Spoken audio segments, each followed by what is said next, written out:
Орой мэнтэргүй үзэгчдээ MBC News мэдээллийн хөтөлбөрийн мигмар гарын дугаар эхлэж байна. Мэдээллийн товчхонд анхаарлаа хандуулна.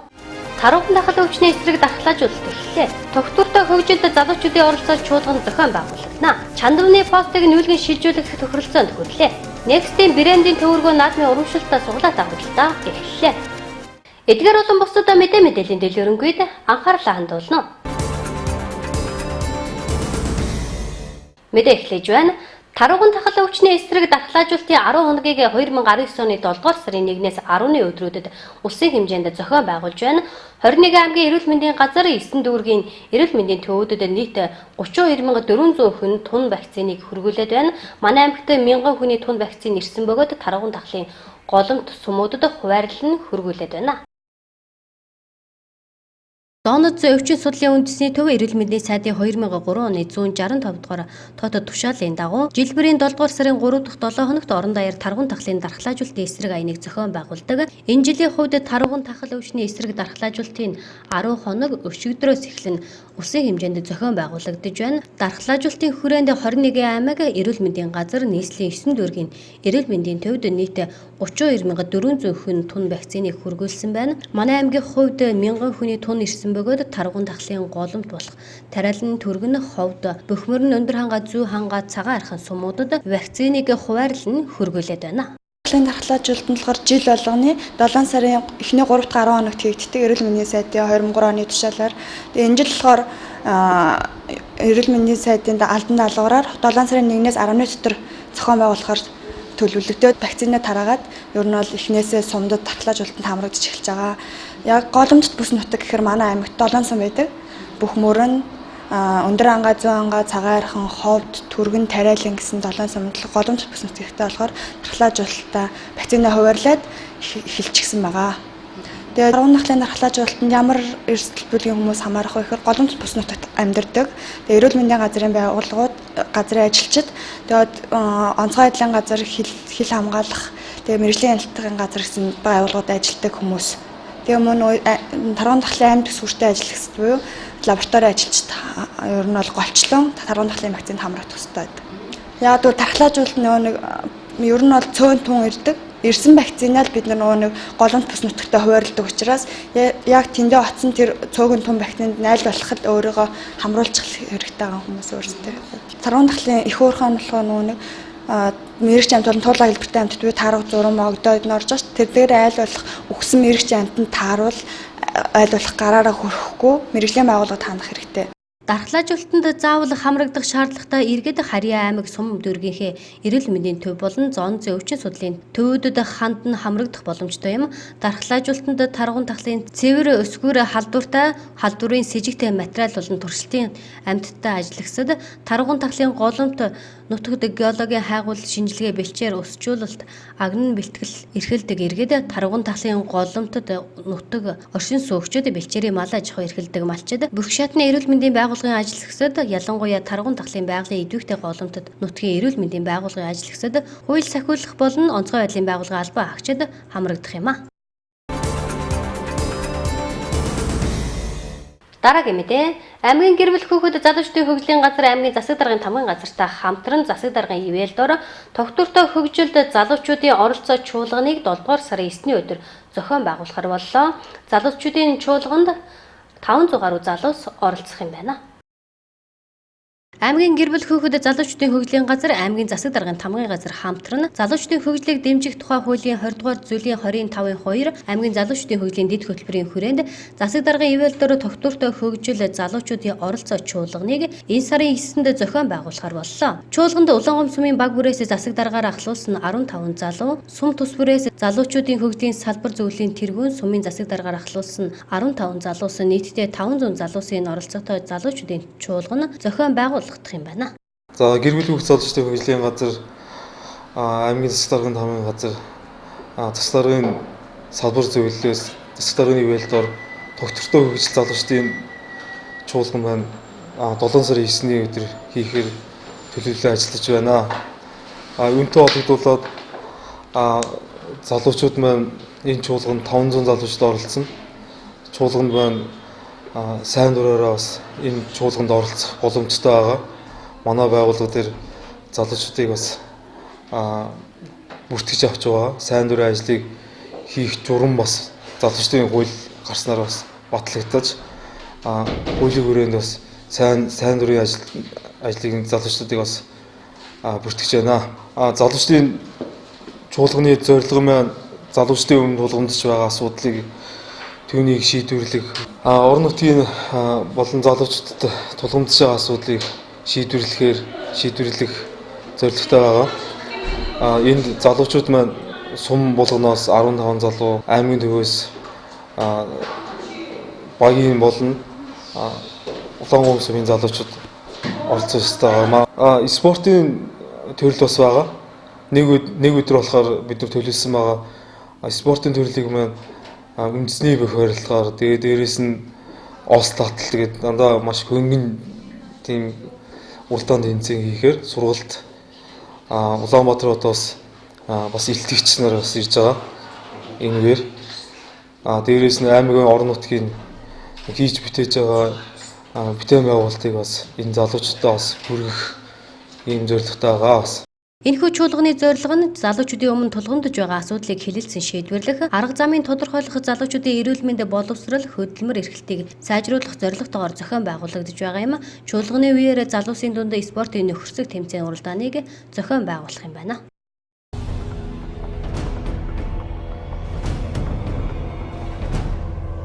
(2019 оны эхний хагас жилийн байдлаар улсын хэмжээнд бүртгэгдсэн нийт гэмт хэрэг өмнөх оны мөн үетэй харьцуулбал 2376 хэрэгээр буюу 11.9% буурчээ. Тэр дундаа Улаанбаатар хотод бүртгэгдсэн гэмт хэрэг 2880 буюу 19.8% буурсан үзүүлэлт гарсан байна.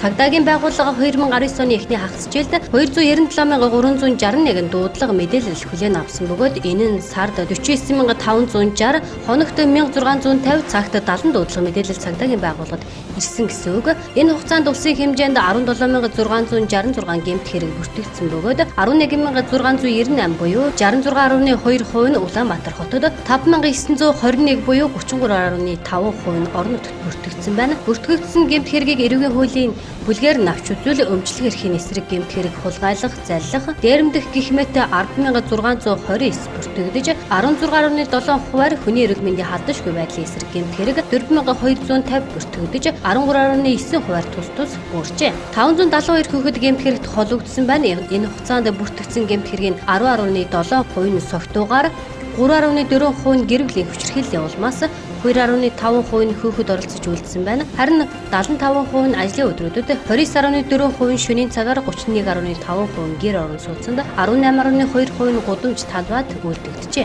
Гэмт хэргийн улмаас 951 хүүхэд хохирсон бол 572 хүүхэд гэмт хэрэгт холбогдсон байна. 2019 оны эхний 6 дугаар сарын байдлаар 17150 хүн гэмт хэргийн улмаас хохирсон, 1.5%-аар 4471 хүн гэмтсэн, 2.9%-аар тус буурч, иргэн хуулийн этгээдэд учирсан 25.9 тэрбум төгрөгийн хохирлыг нөхөн төлөвлөсөн нь өнгөрсөн оны мөн үеэс 70%-аар өссөн байна. Гэмт хэргийн илрүүлэлт улсын хэмжээнд 35.3 байгаа нь өмнөх оны мөн үеийнхээс 8.6%-аар өсжээ.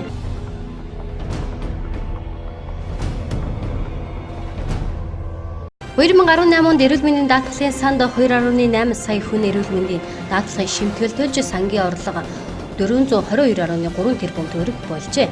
Орлогын дийлэн хийгэн буюу 72%-ийг даатгуулагчийн болон ажил олгогч төлсөн эрүүл мэндийн даатгалын шимтгэл бүрдүүлсэн байна. Харин зарцуулалт 2018 онд 311.1 тэрбум төгрөг, үлдэгдэл нь 111.2 тэрбум төгрөг болсныг эрүүл мэндийн даатгалын ерөнхий газрын статистик тоо мэдээлэлээс харж болохоор байна. Сангийн зарцуулалтыг төрлөөр нь задлаад харуул хэвтүүлэн нэмчлэх тусламж үйлчилгээ, амбулаторийн үзлэг, хяналт оншилгоо, шинжилгээ, эмчилгээ хамгийн ихжийн дарж байна. Харин хорт хавдар болон бусад өвчний хөнгөвчлөх тусламж үйлчилгээнд өнгөрсөн онд 1 тэрбум 675 сая төгрөг зарцуулсан бол элэгний ВЦ вирус илрүүлэх, баталгаажуулах идэвхжил тодорхойлох шинжилгээнд 7.7 тэрбум төгрөг зарцуулжээ. Хэдий тийм боловч хүнд өвчний улмаас гадаад улс орнуудад эмчлүүлэх шаардлага тулгархад олон нийтээс хандив цуглуулж эмчлүүлэх тохиолдол тасралтгүй гарсаар байна. Үүнд судлаачид олон нийт шүүмжлэлтэд хандаж байгаа хэвлэл мэдээлэлээс харж болохоор байгаа юм. Эрүүл мэндийн даатгалын тогтолцооны тодорхой хувийг хэвшилж шилжүүлэх нь зүйтэй гэсэн байр суурийг сүүлийн үед хүчтэй илэрхийлж байна.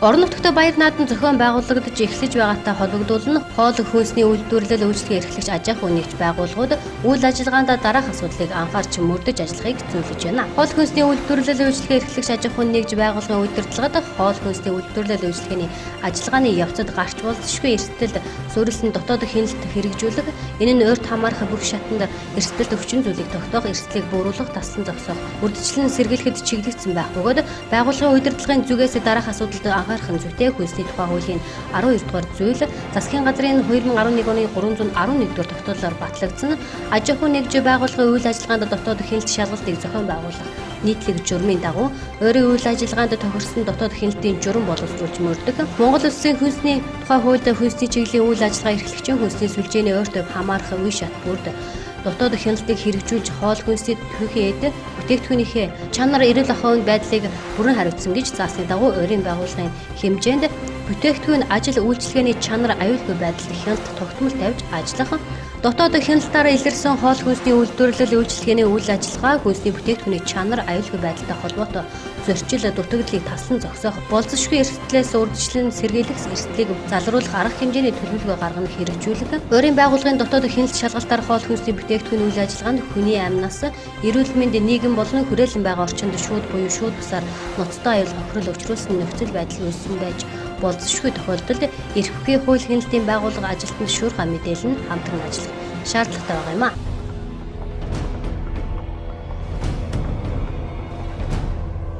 Ерөнхийлөгчийн ивэлдор зохион байгуулж буй Монгол дархан үзүүлэлт нь өчигдөр Монголын уран зургийн галерейд нээлттэй хийлээ. Нээлтэнд Монгол Улсын ерөнхийлөгч Баттулга оролцож дархтын уруухан шингэсэн бүтээлүүдтэй танилцлаа. Үзэгслэн цаашид Монгол туурхтын хэмжээнд зохион байгуулах суурь байна хэмээн Монгол төрийн дархан нэгдсэн холбооных нь талархан хүлээн авлаа. Энэ удаагийн үзэгслэнд 142 дархан 160 гаруй бүтээлээ дэлгэснээс утсан сүлжмэл, ган хөөмөл, сэлбэр, гоёл чимэглэл, бурхан шашны холбогдлолтой уралдууд давамгаалж байсан юм. Дархтын хэлж буйгаар дархад хэрэглээний гэхээс илүүтэй цэвэр уран бүтээл төөрөг захиалгаар бүтээл урлах нь их байдаг. Харин ийхүү үзэгслэн зохион байгуулж бүтээлээ олон нийтэд дэлгэн үзүүлснээр цаашдаа илүү их хэрэглээнд чиглэсэн нь уран дархны бүтээлээ хийх хэрэгцээ нэмэгдэн хэмээн харж байгаа юм.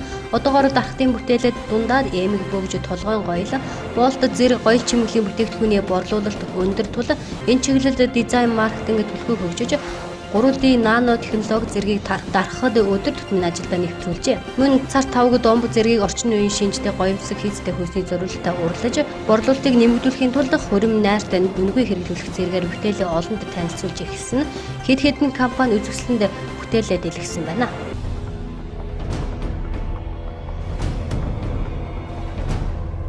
Усын баяр наадмаас өмнө эх 7 хоногт ихэнх аймагуд ойн баяр наадмаа зохион байгуулахаар товлож, энэ 7 хоногоос зарим аймгийн баяр наадмаа эхлэхээр болжээ. Ардын үсгэлийн 98 жилийн Сэлэнг аймаг байгуулагдсан 88 жилийн ойн баяр наадмаа сэлэнгчүүд 7 дугаар сарын 4-5-нд наадах бол 7 дугаар сарын 6-7-нд буюу амралтын өдрүүдэд Өмнөговь аймаг байгуулагдсан 88 жилийн ойн баяр наадам болох юм. Мөн Дундгов Уурханга 7 дугаар сарын 8-9-нд Төв аймгийн сарын 8-10-нд Баянгор Сүхбаатар хөөсгөл энэ сарын 9-10-ны өдрүүдэд тус тус наадмлахаар товлжээ.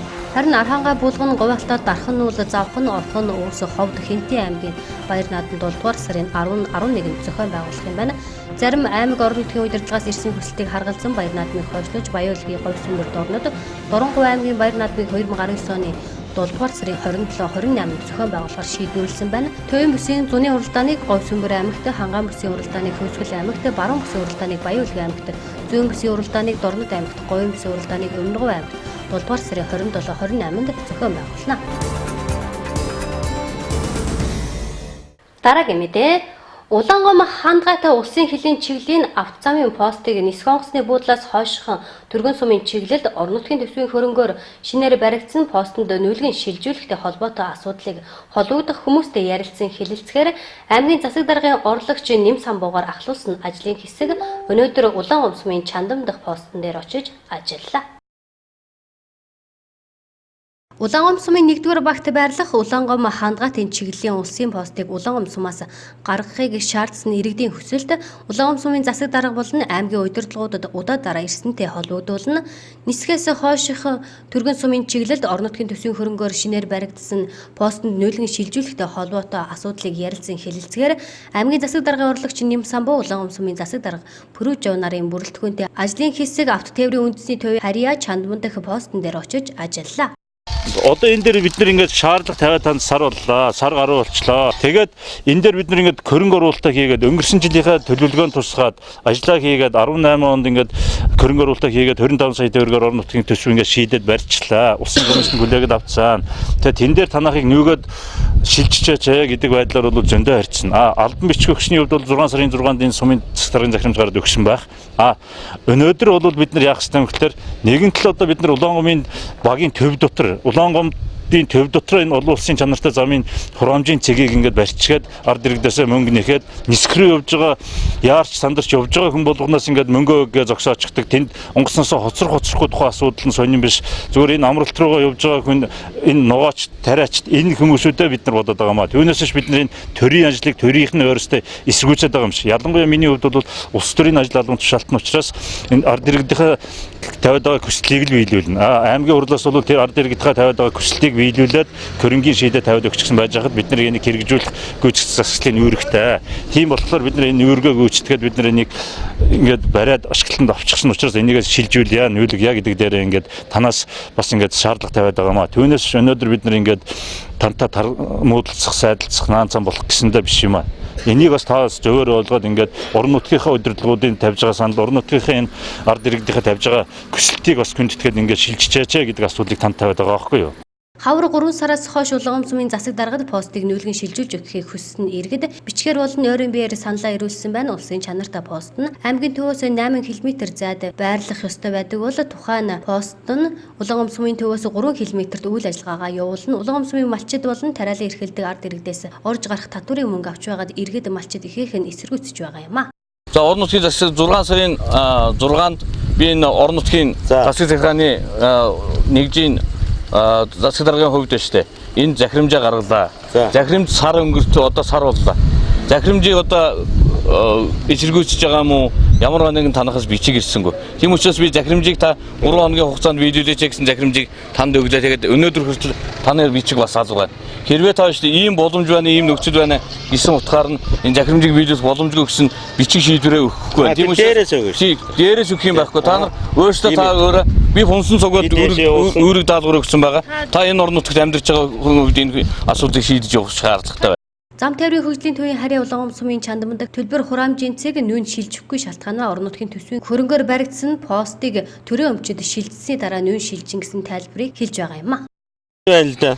6 сарын 6-нд гаргасан. Энэ 6 сарын 6-нд энэ чинь болохоор энэ сайдын тушаалыг шууд орон нутг 120 дугаар тушаал гэж байгаа шүү дээ. Энийг үндэслэх орон нутг гэж байхгүй л да. Сайдын 6 сарын 6 гэж байна. Тэгэхээр энэ чинь сарын хугацаанд байдаг хуулиар болохоор. За. Хуулиар болохоор сарын хугацаанд байдаг. Өнөөдөр дулаан сарын 2-нд. За. Энэ хугацаанд багтчлаа гэж та хууль. За та их хууль сайн мэддэм. Тэгээд хууль байдаг гэж орон нутгийн засаг захиргааны нэгжийн хуулийг яагаад биелүүлэхгүй байна? Энд ашиг орлого их байх уу? Тэр хөрөнгөө мэднэ. Энэ замыг хэрэглүүлж байгаа замын татвар авч л байгаа шүү дээ. Энэ хуулиндаа гарсан 103 тоо тушаалыг биелүүлж л ажиллаж байгаа шүү дээ. Манайх нүүхгүй гэсэн байхгүй шүү дээ. Тэнд одоо ингээд бас хөрөнгөө гаргаад юм барьсан юм чинь тэр улсын бүртгэлтэн бүртгээд төрийн амжилт бүртгүүлээд ирэхээр тэр бүртгэлтийн өнд нь очиж одоо бол Улаангом орон нутгийн юугаар баригдсан хөрөнгөөр баригдсан байр орон сууц. Тэгээ манайхаас бас энэ чинь мэрэгжлийн хэлтээс бас хүмүүс ирж хүлээж авах ёстой. Улаангом сумаас 3-4 км зайд амьдардаг иргэд Улаангом сум руу орохдоо өдөр бүр татвар төлж байгаа нь тухайн нутаг дэвсгэрт амьдарч байгаа иргэдийн хувьд ихээхэн дарамт болдог байна. Улсын чанартай постыг Улаангом сумын төвөөс гаргах нь энгийн ард иргэдийн эрх ашигыг хамгаалж байгаа нэг хэлбэр юм. Өөртөө Харьяа нутаг дэвсгэрээр орж гарахдаа татвар төлөн гэдэг нь учир дутагдaltaй тухай иргэн ярьлаа. Бид тэр тэгээд орж гарахдаа жаахан татвар татвал хариу гарахдаа байгаль татвар татдаг шүү дээ. Тэдний 10 км газар байгаа. Тэгээд энэ сүтэн байгаль татвар татдаг. Өнөө ороод ирэх байна. Бид нар шинэ юу тавьчихсан байгаа тийм яагаад нүдэхгүй болоод бид нар сайн батгах бид нар кален дагаад тэр нүүж өгөх гэж байна. Үүнтэй тэгээд бүгдээ нүүдэхдээ нүүж өгөх гэж ямар шалтгаантай байгаа мэдхгүй. Улаангомсумын Чандман дахь постны цэгийн холбогдох албан тушаалтантай ярилцаж хэлэлцсэн үр дүнд шинэ постонд тоног төхөөрөмжийг суйрлуулн ажиллах нөхцөл бүрдсэний дараа Чандман дахь постыг нүүлгэн шилжүүлэхээр талууд тохиролцлоо. Энэ төлбөр хурах цэгийг бас шилжүүлэх тухай асуудлаар нэлээд маргаантай асуудал байсан. Энийг бол ямар ч байсан өнөөдөр ажлын хэсэг ажиллаад газар дээр нь ажиллаад пунсан цогоогоо бол ойлголцож байна. Энэ дээр бол юу гэж ойлголцож байна гэхээр шинэ төхөөрөмжөд байгаа маань шинэ төхөөрөмжийг нь одоо гүйцэтгэгч компани бол өнөөдөр хүлээж аваад ухсраад шинэ төлбөр хурах цэг маань одоо төхөөрөмж нь ажиллаад эхлэнгуут нь одоо энэ хуучин төлбөр хурах цэгээ зогсоё гэдэг дээр орон нутгийн хувьд бол бас саналыг хүлээж авч байна. Тэгэхээр орон нутгийн хувьд бол бас бид нар энэ үйл ажиллагаа адилхан төрлийн ажил хийж бас ингээд нэг хүндэтгэе гэдэг байдлаас энэ саналыг нь хүлээж аваад өнөөдөр маргааш эрт бол энэ постын үйл ажиллагааг явуулнаа. Тэгэхдээ энэ постыг бол бас нүүлгээсээ гэсэн Улаангомсумын ард иргэд бол энэ зочийн өгчтийн бас энд минь тариад ногоо эрхэлдэг хүмүүсүүдийн олон хүний хүсэлтээр ингээ хийгдсэн ажил учраас бид нар бас энийг төрийн үеэр байгуулах хоорондоо ойлголцоод ингээ энэ асуудлаа шийднэ гэдэг бас итгэхэд хэлмээр байна. Тухайн постыг нүүлгэн шилжүүлснээр Улаангомсумаас 4-5 км-ийн зайд амьдардаг иргэд аймгийн төврөө орж ирэхдээ өдөр бүр төлбөр төлөх шаардлагагүй болж байгаа юм. Хэдий Чандман дахь постыг хизээ нүүхэн тодорхой хариу хэлээгүй ч аймгийн болон Улаангомсумын удирдлагууд үндэснийх баяр наадмаас өмнө нүүн шилжих саналыг тавилаа.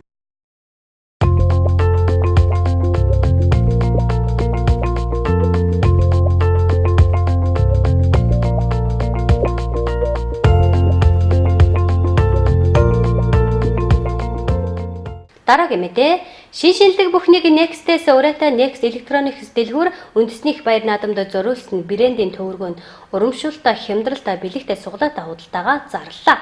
400 мянган төгрөгийн худалдан авалт хийж супер 30 астны нэг болох боломжтой. Next Electronics худалдааны төвөнд дэлхийн тэргүүлэгч брендийн цахилгаан бараа болон гэр ахуйн бүх төрлийн тавилгыг өнгө загварын өргөн сонголттой худалдаалдаг. Next худалдааны төвийн хамт олон үндэсний баяр наадамд зориулсан брендийн төвөргөнд хямдралтай суглаатаа үзүүлсэн худалдаагаа эхлүүллээ. Брендийн төвөргөнд худалдаа 7 дугаар сарын 11 хүртэл үргэлжлэн Улс нутгийн ард иргэд та бүхэн Next Electronics дэлгүүрээс дэлхийн тэргүүлэгч брендийн бүх төрлийн гэр ахуйн цахилгаан бараа гар утас компьютер тавилга зэргийг 3-аас 30% хүртэлх хямдралтайгаар худалдан авч 30 супер азтны болох боломжтой юм. Таны 400 мянган төгрөгийн худалдан авалт тутамд нэг суглаа дагалдана. За Next Electronics-ийн наадмын урамшуулалт худалдаа маань 6 дугаар сарын 17-оос эхэлсэн байгаа.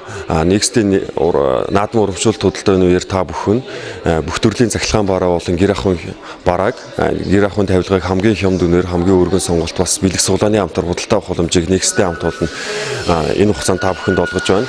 Манай наадмын урамшуулалт худалдааны үеэр та бүхэн бүх банкны лизингийн үйлчилгээг авах боломжтой. Худалдаа авалтын 400 мянган төгрөг тутам суглаанд оролцох боломжтой байгаа. Нийт 30 супер азт нь тодруулна. Манай нээлттэй худалдааны үеэр та бүхэнд бас онцгойлон хямдарч байгаа бараа бүтээгдэхүүнийг танилцуулъя. За манай наадмын урамшуулалт худалдааны үеэр зурагтнууд бол онцгой хямдарсан байгаа. 40 инчийн төрөх брендийн LED зурагтыг өрдөө 549,900 төгрөгөөр 32 инчийн зурагтны үнээр орох худалдаа авах боломжтой мөн бэлэгтэй суглаатай байгаа. За манай бүр автомат угаалгын машины сонголтууд хамгийн өргөн сонголттойгоор худалдаалагдж байна. Наадмын урамшуулалт худалдааны үеэр Ртензэгээ төрөх брендийн бүр автомат угаалгын машиныг 800 мянган төгрөгөөс 300 мянга хямдруулаад ердөө 499,900 худалдаа авах боломжтой байна. Хагас автомат угаалгын машины үнээр бүр автомат угаалгын машиныг худалдаа авах боломжийг наадмын урамшуулалт худалдааны үеэр зөвхөн усчид та бүхэнд олгож байна. За Bloomberg брендийн хүрэгчийг 999,900-аас 300 мянган төгрөг хямдруулаад 699,900-аар авах боломжтой байна. Германы алдарт Bloomberg брэнд байгаа. Дээр хөлдөгчтэй хөрөх хэсэг нь бол доороо байгаа. За манай Next-ийн наадмын урамшуулалт худалдааны үеэр цахилгаан бараанаас гадна гэр ахуйн тавилгуудыг онцгой хямдралтаа худалдаалагдж байна. Жишээ нь байрны зөрөлтөд 2 м 40 урттай ханы стенг 900 мянгаас 300 мянган төгрөг хямдраад 699,900 болсон байгаа. Мөн галтгооны шкаф, хувцсны шкаф, ор, матрас зэрэг бүх төрлийн тавилганууд онцгой хямдралтайгаар худалдаалагдж байна. Next Electronics-ийн брендийн төвөргөө наадмын урамшуулалт худалдаанд усчид та бүхнийг өргөнөөр ирж оролцсон 30 супер азтны нэг болохыг урьж байна. 400 мянган төгрөгөнд худалдан авалт хийсэн суглаагаараа дэлхийд алдартай Hotpoint, Ortinzo, Samsung, LG, Beko, TCL гэсэн 6 брэнд буюу 6 насны мордын хайрцагнаас сонгон хийж аз хэмээрээ уралдуулан азтан болох боломжтой. Нас бүрээс 5 азтан тодорч нийт 30 азтан 30 супер брэндийн бэлгээр шагнуулна. Бүх бараандаа 3-30% хямдрал зарласан бөгөөд 40 инчийн зурагт 650 мянгаас 550 мянган төгрөг, бүр автомат угаалгын машин 800-аас 499 мянган төгрөг, цахилгаан 100% 800-аас 599 мянган төгрөг зэрэг төрлийн бараа онцгой хэмдэрсэн байна. Мөн бүх банкны лизингийн үйлчлэгээ авах боломжтой. Тухайн бараанаас шалтгаалan 6 сараас 3 жил хүртэлх баталгаат хугацааг таньдуулгана. Аз нь атгандаа багтаж ядсан эрхэм худалдан авч та бүхнийг хямдралтаа суглаатаа худалдаанд оролцохыг урьж байна.